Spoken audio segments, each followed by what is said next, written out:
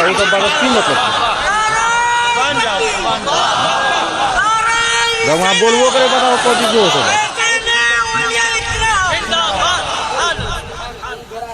غیر صابر اور بے نمازی کی کبھی مدد نہیں آئی. ہمیشہ سے دیکھ لو، دیکھو اللہ اکبر، عزیز مصر اور اس کی پوری قوم کو دیکھو. گھرار سمے ختم ہو، وہ لوگ بھی کوئی معمولی لوگ نہیں تھے نا، ان کی تاریخ آپ اٹھا کر پڑھیں، ان کے لیے مدد نہیں آئی. مدد آئی تو یوسف صدیق کے لیے آئی. کیوں؟ یوسف نمازی بھی، یوسف صابر بھی.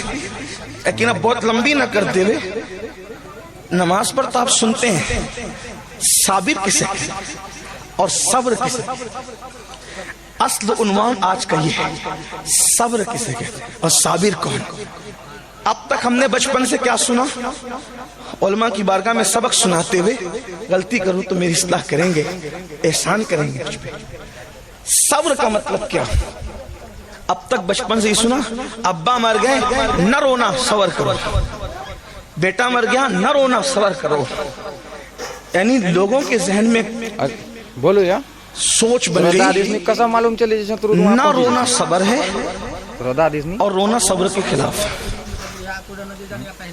تو جو لوگ سخت دل لوگ ہیں یا جو لوگ محبتی سے آری ہے، جن پر رشتوں کو نبھانا بھاری ہے، جب کوئی مرتا ہے ان کی آنکھ میں کبھی آنسو نہیں آتے ہیں، تو کیا وہ صابر لوگ ہیں؟ اور ان اللہ مع الصابرین ان کے لیے جب آپ کا جنازہ پڑھنے بھی نہیں آتے، اگر آتے ہیں تو ہاتھ بند کر کے کھڑے رہتے ہیں، ہم ناپاک کے پڑھ نہیں سکتے، وہ صابر لوگ ہیں. مولوی رو رہا ہے بیچارہ باپ کی میت پہ، کا یہ بے صبرہ ہے، اور شرابی آنکھیں تان کر کے کھڑا ہے، کہ دیکھو کتنے صبر کے ساتھ کھڑا. وہ صبر کے ساتھ نہیں، وہ تو سوچا ہے بڈھا مر گیا اچھا ہوا تاکہ میرے راستے کی رکاوٹ گئی، باپ مرا اچھا ہوا تاکہ مجھے حصہ ملنا ہے. بڑی معذرت کے ساتھ رونا صبر کے خلاف نہیں، رونے سے رکنا صبر نہیں.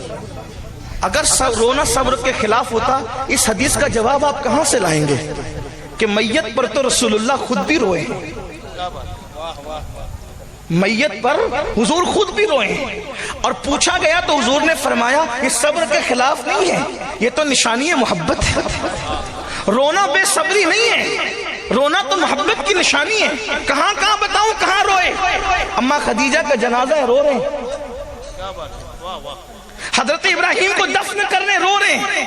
حضرت ابراہیم کے موقع پر تو لوگوں نے پوچھ لیا یہ ابراہیم ابن محمد حضور علیہ السلام کے سب سے کم سن صاحبزادے، آخری صاحبزادے حضرت ماریہ قبطیہ سے پیدا ہوئے، ان کا وصال ہوا تو حضور دفن کرتے ہوئے رو رہے. خاموش آنسو جاری. حضور آپ نے تو منع کیا رونے سے، آپ رو رہے. فرمایا یہ رونا منع نہیں، یہ تو محبت کی نشانی ہے. کوئی جدا ہو رہا ہے، کوئی دل کا پھل ٹوٹ رہا ہے، کسی کی گود خالی ہو رہی ہے، کسی کی گود اجڑ رہی ہے، کسی کے جانے سے تانے کا ذریعہ کچھ بن رہا ہے نا.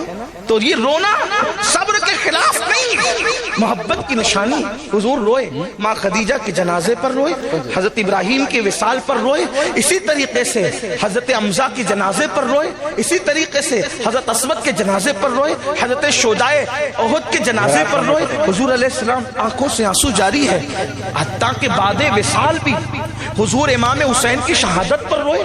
اٹھا کر کے سیاہ کو دیکھیں، دن بھر خون جمع کر رہے ہیں، آنکھ سے آنسو جاری ہے. حضرت ابن عباس نے جو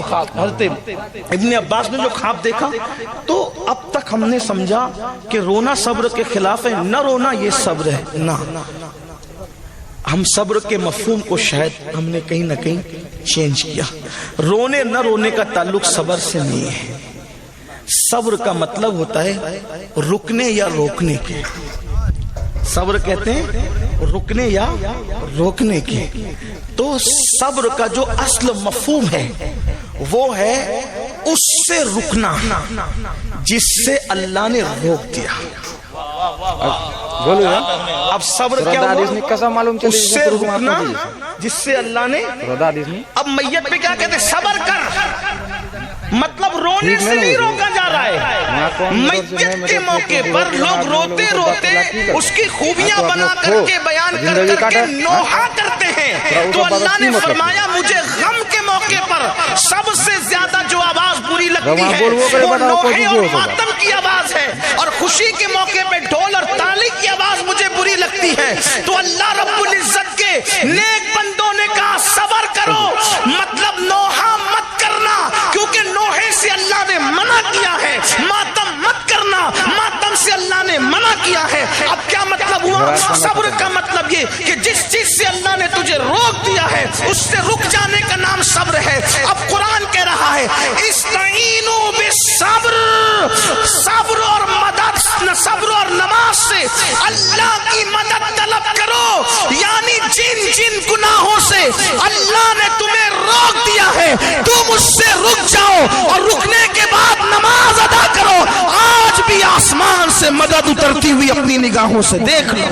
سبحان اللہ سبحان اب اللہ. مدد کیوں نہیں آتی؟ اب مدد کیوں نہیں؟ کہ ہم رک نہیں رہے ان کاموں سے جن کاموں سے اللہ نے روکا ہے. ہم ہر وہ کام کر رہے ہیں جس سے اللہ نے روکا ہے. واللہ کوئی بلڈوزر میں اتنی نوک نہیں کہ تیرے گھر کی دیوار کو چھو سکے.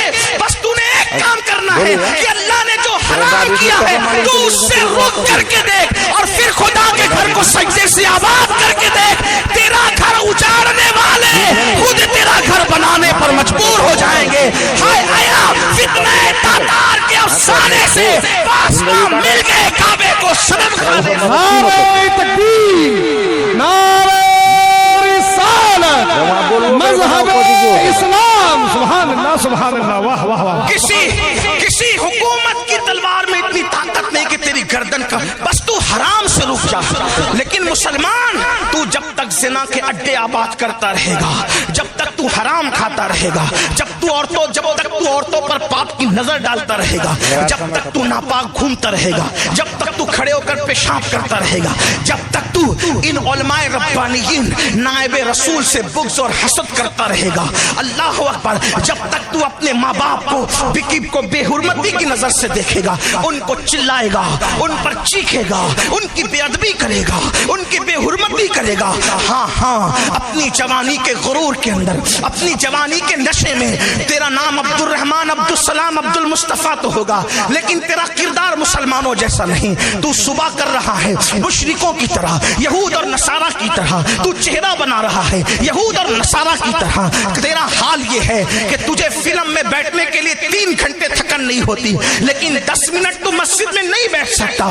ہاں تیرا حال یہ ہے کہ تیرے گھر کی بیٹی مشرکوں کی, یہود اور نصارہ کی بیٹیوں کی طرح بازاروں میں بے پردہ گھوم رہی ہے. تیرے گھر کی شادیوں میں ڈی جے بج رہا ہے, تیرے گھر کے آنگن کے اندر ڈھول بج رہا ہے, تیرے کانوں میں ایئر فون لگا ہے, اور تو پوری رات کبھی فلم دیکھ رہا ہے, کبھی گانے سن رہا ہے, کبھی گندی فلم دیکھ رہا ہے, کبھی ننگا ناچ دیکھ رہا ہے. اللہ کی مدد کب آئے گی؟ بلکہ جب قوم اللہ کی نافرمان ہوتی ہے تو پھر اللہ رب العزت کافروں کو خود کھڑا کرتا ہے, اٹھو مارو ان کا فاسقوں کو. میں ایسے نہیں کہہ رہا ہوں.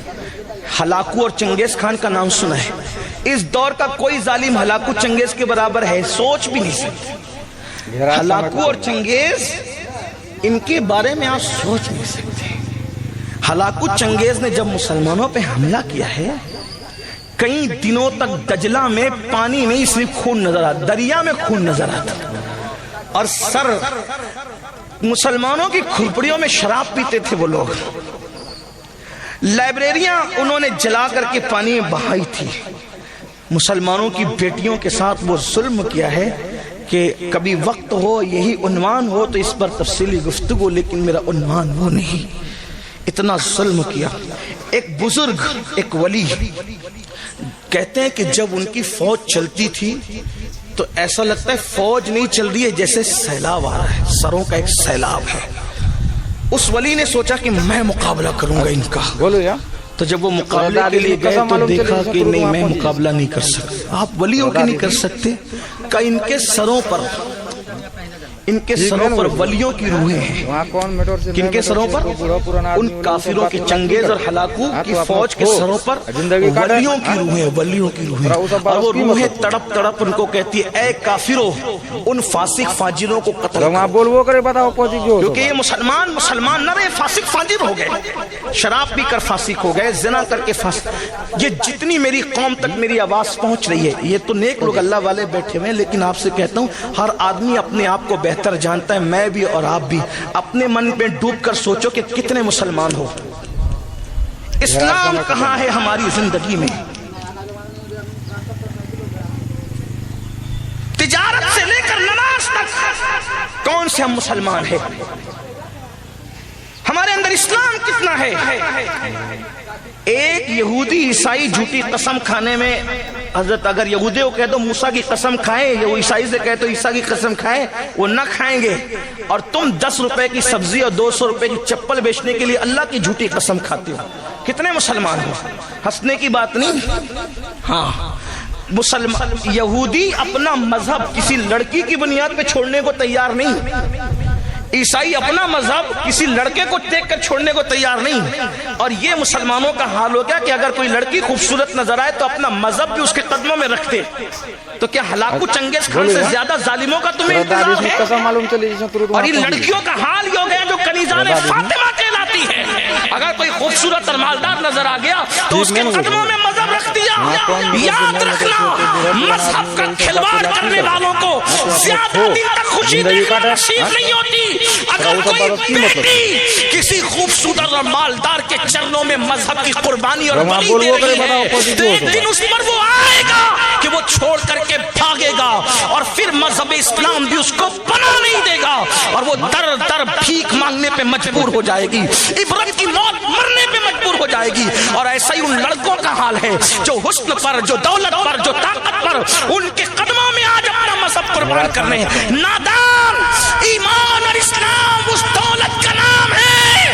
اگر علی اکبر جیسا بیٹا لٹا کر کے اس کو بچا لیا جائے تو بھی سستا ہے، اس لیے کہ اسلام کے برابر کوئی چیز ہو ہی نہیں سکتی. یہ ہم نے کربلا سے سیکھا ہے، یہ ہم نے کربلا سے سیکھا. 6 مہینے کا معصوم لٹا کر اگر دین بچا لیا جائے تو بھی سستا، اس کی قیمت نہیں ہے. اس کو دین کہتے. تم لڑکے اور لڑکیوں کے قدموں پہ دین قربان کر رہے ہو.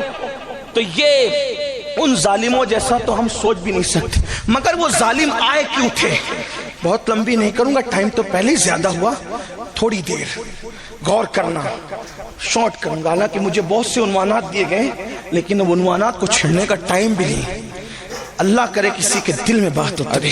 بولو یا یاد رکھنا، قسم معلوم چلی تو وہاں پہنچی جیسے آخر ہلاکو چنگیز خان جیسے ظالم مسلمانوں پہ کیوں مسلط کیے گئے؟ اور ولیوں کی روحیں کہہ رہی تھی ایک کافر اور ان فاسقوں کو مار ڈالو، قتل کرو. اس لیے کہ اس دور کا مسلمان بھی بہت دولت مند تھا. خلافت کی مطلب عباسیوں کی خلافت تھی اور دولت دی تھی. پوری دنیا میں اسلام کا غلغلہ تھا، کئی بر اعظموں پر اسلام کی حکومت تھی. مسلمانوں کا حال یہ تھا کہ دوسرے ممالک کے بیت المال میں اور شاہی خزانے میں جتنی دولت نہیں ہوتی تھی اتنا بغداد کے ایک ایک مسلمان کے پاس دولت ہوتی. اتنی دولت خدا نے دی تھی، لیکن دولت پا کر وہ ایسے ہی بگڑے تھے جیسے میرے ہندوستان کا تاجر بگڑا ہے. جیسے میرے ملک کے لوگ آوارہ ہوئے ہیں ویسے ہی دولت پائی، دولت دینے والے خدا کو بھولا، کافروں جیسی شکل بنائی، یہود و نصارہ جیسا کلچر بنایا، زندگی انہی کی طرح. ہاں، مسلمان کہلاتا تھا جب تک غریب تھا، آستانوں پر جا کر کے بھیک مانگتا تھا، مسجدوں میں آ کر کے پیشانی رگڑتا تھا. جب سے دولت ملی ہے دوسروں کے ساتھ اٹھنا بیٹھنا شروع کیا. اب چربی چڑھی ہے تو اسلام کا مذاق اڑا کے کہتا ہے یار یہ حلالہ کا تصور میرے سمجھ میں نہیں آتا، ذرا مولویوں کو سوچنا چاہیے. اور تو سوچے گا